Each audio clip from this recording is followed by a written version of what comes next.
ঘরে বাইরে চাপের মুখে অযোধ্যা মামলায় দেরির দায় কংগ্রেসের ঘাড়ে চাপিয়েছিলেন নরেন্দ্র মোদী। বিজেপির মন্দির রাজনীতি নিয়ে এবার পাল্টা তোপ দাগলেন তৃণমূল কংগ্রেস নেত্রী। বিজেপি ধর্মের নামে দাদাগিরি করছে বলে অভিযোগ মমতার। ধর্মকে সামনে রেখে গেরুয়া শিবির দাঙ্গা লাগানোর পরিস্থিতি তৈরি করছে বলেও অভিযোগ। প্রধানমন্ত্রীকে বিঁধেছেন রাহুলও।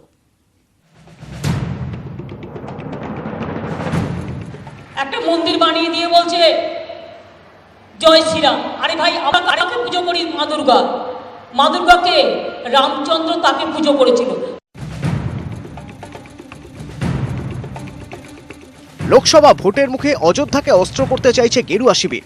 বিরোধীদের রাফাল দুর্নীতির অভিযোগ নিয়ে জবাব দিচ্ছে না প্রধানমন্ত্রী, অথচ রাজস্থানের ভোট প্রচারে হাতে গরম অযোধ্যা মামলায় হাতিয়ার করেছিলেন তিনি। দায় চাপিয়েছিলেন কংগ্রেসের ঘাড়েই। जब ये अयोध्या का केस चल रहा था, कांग्रेस के नेता, राज्यसभा के सदस्य सुप्रीम कोर्ट को कह रहे हैं कि 2019 तक केस मत चलाओ, क्योंकि 2019 तक कई चुनाव है। মোদীর বক্তব্যের 24 ঘন্টার মধ্যেই পাল্টা আক্রমণ করলেন তৃণমূল কংগ্রেস নেত্রী। মন্দির অস্ত্রেই বিঁধলেন গেরুয়া শিবিরকে।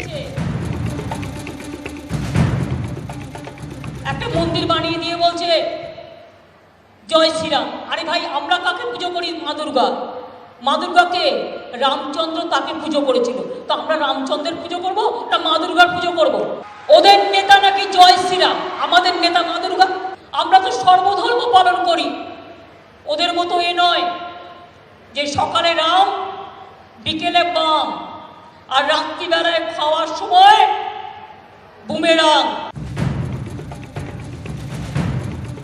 আমরা দেবতাকে বিক্রি করে খাই না। মাকে কি কেউ বিক্রি করে খায়?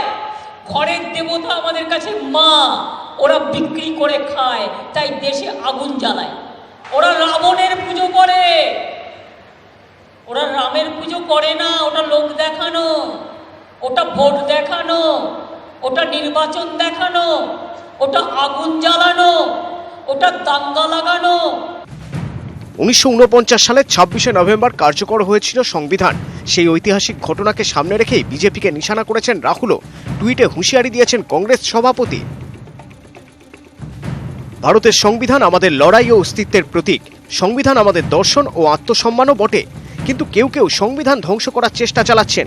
তারা শুনে রাখুন, কংগ্রেস বা আমি কেউই তাদের এই উদ্দেশ্য পূরণ করতে দেব না। লোকসভা ভোটের মুখে সরগরম বিজেপির মন্দির রাজনীতি, কিন্তু সেই কৌশল কতটা ফল দেবে প্রশ্ন তুলে দিল বিরোধীদের পাল্টা আক্রমণ। নিউজ 18 বাংলা।